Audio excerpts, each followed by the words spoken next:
परिचय। विद्यार्थियों, इन संख्याओं को देखो। तुम इन संख्याओं के बारे में क्या कहोगे? ये संख्याएं अनुक्रम में हैं। हाँ, तुम ठीक कह रहे हो। ये संख्याएं अनुक्रम में हैं। सर, अनुक्रम क्या है? आज मैं तुम्हें अनुक्रम और श्रेणी के बारे में बताऊंगा। क्या हम शुरू करें? हाँ सर।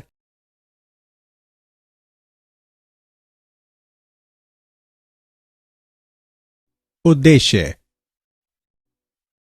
इस पाठ के अंत में आप निम्न करने में सक्षम हो जाएंगे: अनुक्रम को समझना, अनुक्रम के व्यापक पदों को समझना, परिमित और अपरिमित अनुक्रम को समझना, श्रेणी, सीरीज और श्रेणी, प्रोग्रेशन को समझना, समांतर श्रेणी को जानना, समांतर श्रेणी के गुणों को समझना, समांतर श्रेणी के n पदों का योगफल निकालना, समांतर माध्य निकालना।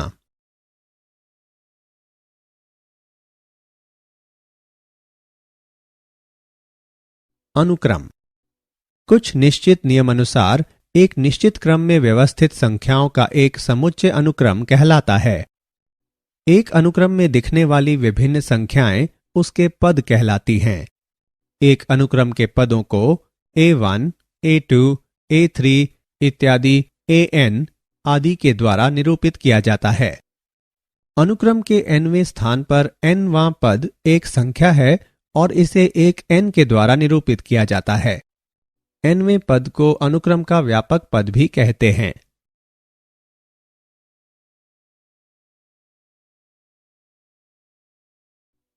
अपरिमित या परिमित।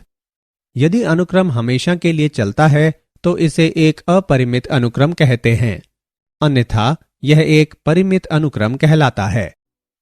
1, 2, 3, 4 इत्यादि एक बहुत ही सामान्य और एक अपरिमित अनुक्रम है। 20, 25, 30, 35 इत्यादि भी एक अपरिमित अनुक्रम है। 1, 3, 5, 7, 4 प्रथम विषम संख्याओं का एक अनुक्रम है तथा एक परिमित अनुक्रम है। अनुक्रम सामान्यतः एक नियम है जो प्रत्येक पद का मान ज्ञात करने का एक तरीका है। उदाहरण: अनुक्रम 3, 5, 7, 9 इत्यादि 3 से शुरू होता है और हर पद 2 अधिक है। एक अनुक्रम को हम एक फलन के रूप में ले सकते हैं जिसका प्रांत प्राकृत संख्याओं का समुच्चय हो अथवा उसका उपसमुच्चय 1, 2, 3 इत्यादि के प्रकार का हो। कभी कभी हम फलन के संकेत an के लिए an का उपयोग करते हैं।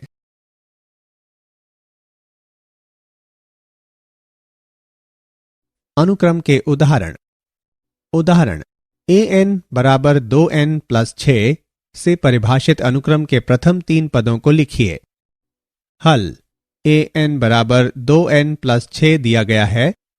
n बराबर 1, 2, 3 रखने पर हम पाते हैं a1 बराबर 2 गुणा 1 प्लस 6 बराबर 8, a2 बराबर 10, a3 बराबर 12। इसलिए वांछित पद 8, 10 तथा 12 हैं।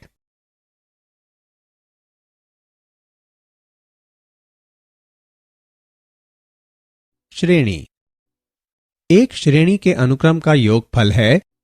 यहां एक अनुक्रम दिया गया है: 1, 2, 3, 4, 5। संगत श्रेणी है 1 प्लस 2 प्लस 3 प्लस 4 प्लस 5। श्रेणियों के लिए हमारे पास विशेष निरूपण हैं। इसके लिए हम इस ग्रीक अक्षर का उपयोग करते हैं जो कि सिग्मा कहलाता है। यह ग्रीक वर्णमाला में एक S है। योगफल को दर्शाने के लिए इसे एक S के रूप में लिखा जाता है। हमारी श्रेणी में 5 पद हैं: 1 प्लस 2 प्लस 3 प्लस 4 प्लस 5। यहां आधिकारिक निरूपण है k का मान k बराबर 1 से 5 तक का योग। अतः इस अनुक्रम के लिए जिसका nवां पद an बराबर n द्वारा दिया गया है। दिए गए अनुसार योग प्राप्त किया जा सकता है, अतः श्रेणी का योग है 15।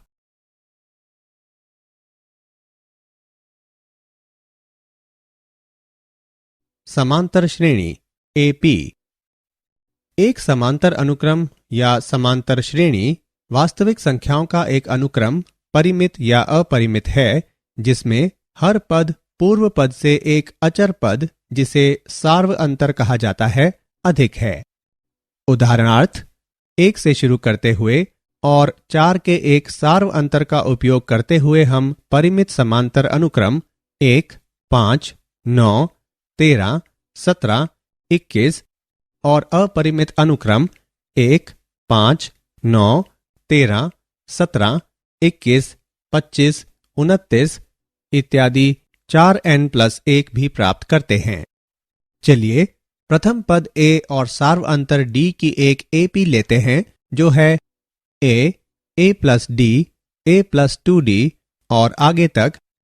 तब nवां पद जो कि AP का एक सामान्य पद है an बराबर a plus n-1d और l बराबर a plus n-1d जहां l एक अंतिम पद है, अथवा Sn बराबर n बटे 2 गुणा a प्लस l जहां Sn एक AP के n पदों का योगफल है।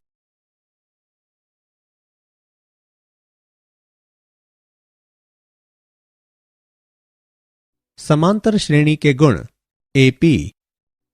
यदि A1, A2, A3 और आगे तक An एक AP है तब A1 प्लस माइनस के, A2 प्लस माइनस के, A3 प्लस माइनस के और आगे तक An प्लस माइनस के इत्यादि जहां के R से संबंधित है जो एक AP में है। के A1, के A2, के A3 से के An तक जहां के R से संबंधित है और के का मान 0 नहीं है भी AP में है। A1 बटे के, A2 बटे के, A3 बटे के जहां के R से संबंधित है और के का मान 0 नहीं है भी AP में है। एक AP के क्रम को बदलने पर हमें परिणाम स्वरूप एक AP ही प्राप्त होता है जो कि An, An-1, A3, A2, A1 तक आदि भी AP में हैं। दो अलग अलग AP को जोड़ने या घटाने पर हमें एक AP ही प्राप्त होगा। मान लीजिए B1, B2, B3 और आगे तक Bn आदि भी एक AP में हैं, तब A1 plus minus B1, A2 plus minus B2, A3 plus minus B3 और आगे तक An प्लस माइनस Bn आदि भी AP में हैं।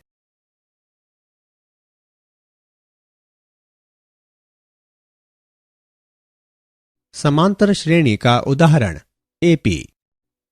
उदाहरण, माना कि एक श्रेणी के n पदों का योगफल n गुणा 2n-1 है। इसका mवां पद ज्ञात कीजिए। हल, माना कि Sm और Sm-1 क्रमशः m और m-1 पदों के योग को दर्शाते हैं। Sm बराबर T1 plus T2 plus T3 plus इत्यादि प्लस Tm-1 प्लस Tm तक। Sm-1 बराबर T1 plus T2 plus T3 plus इत्यादि प्लस Tm-1 तक। Tm को इस प्रकार प्राप्त किया जा सकता है। Tm बराबर Sm-Sm-1। अतः हल करने पर हमें प्राप्त होता है 4m-3।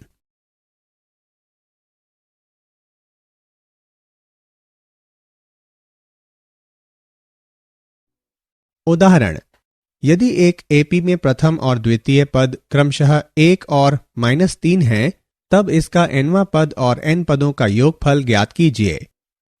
हल, माना कि प्रथम पद बराबर a, दूसरा पद बराबर a प्लस d है, जहां a बराबर 1, a प्लस डी बराबर -3, अर्थात d बराबर -4। इसका अर्थ है कि a n बराबर a plus n minus 1 d, जो कि 1 प्लस n माइनस 1 इंटू -4 बराबर 5 माइनस 4n के बराबर है, और Sn बराबर n बटे 2 गुणा a प्लस a n बराबर n बटे 2 गुणा 1 प्लस 5 माइनस 4n। इससे हमें प्राप्त होता है Sn बराबर n गुणा 3 माइनस 2n।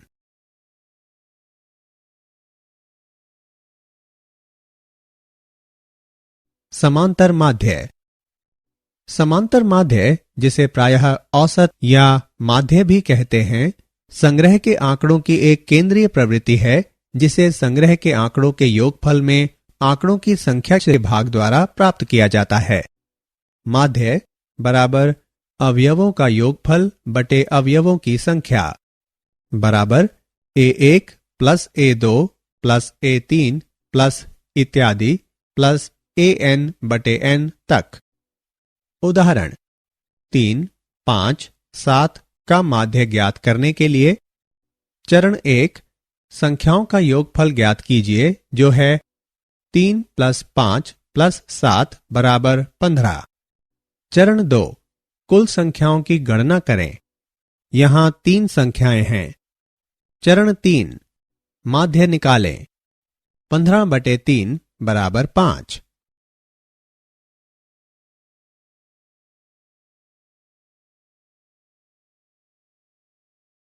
समांतर माध्य का उदाहरण।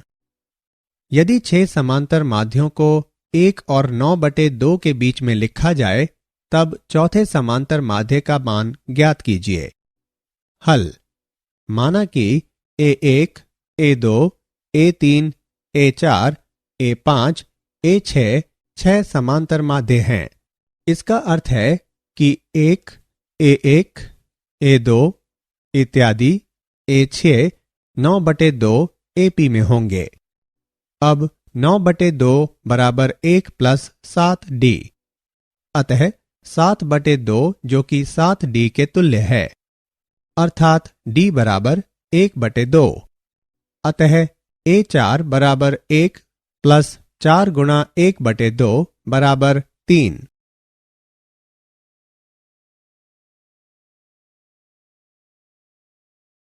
क्या आप जानते हैं, व्यवस्थित संख्याओं जैसे कि 1, 1, 2, 3, 5, 8 इत्यादि का कोई स्पष्ट प्रारूप नहीं है, लेकिन अनुक्रम की रचना पुनरावृत्ति संबंध द्वारा व्यक्त की जा सकती है।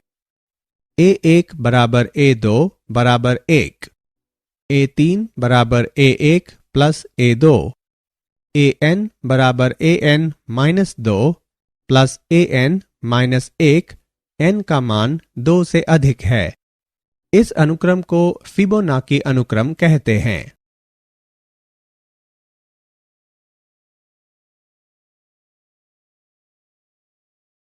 सारांश।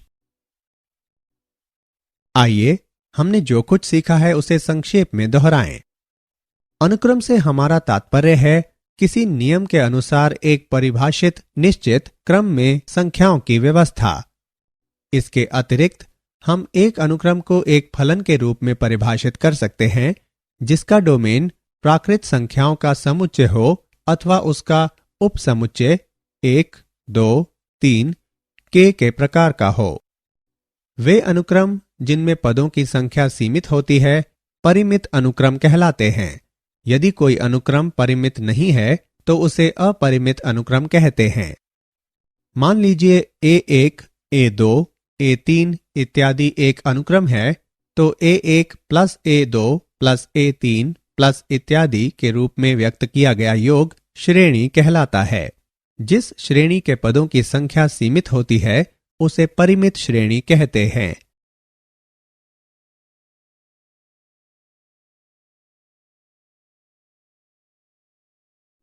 किसी अनुक्रम में पद समान नियतांक से लगातार बढ़ते या घटते हैं, समांतर श्रेणी होती है।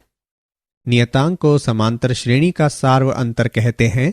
सामान्यतः हम समांतर श्रेणी का प्रथम पद a सार्व अंतर d तथा अंतिम पद l से प्रदर्शित करते हैं। समांतर श्रेणी के व्यापक पद या nवें पद को AP के प्रथम n पदों के योगफल Sn द्वारा व्यक्त किया जाता है। कोई दो संख्याओं a तथा b का समांतर माध्य a होता है, अर्थात अनुक्रम a, a, b समांतर श्रेणी में है।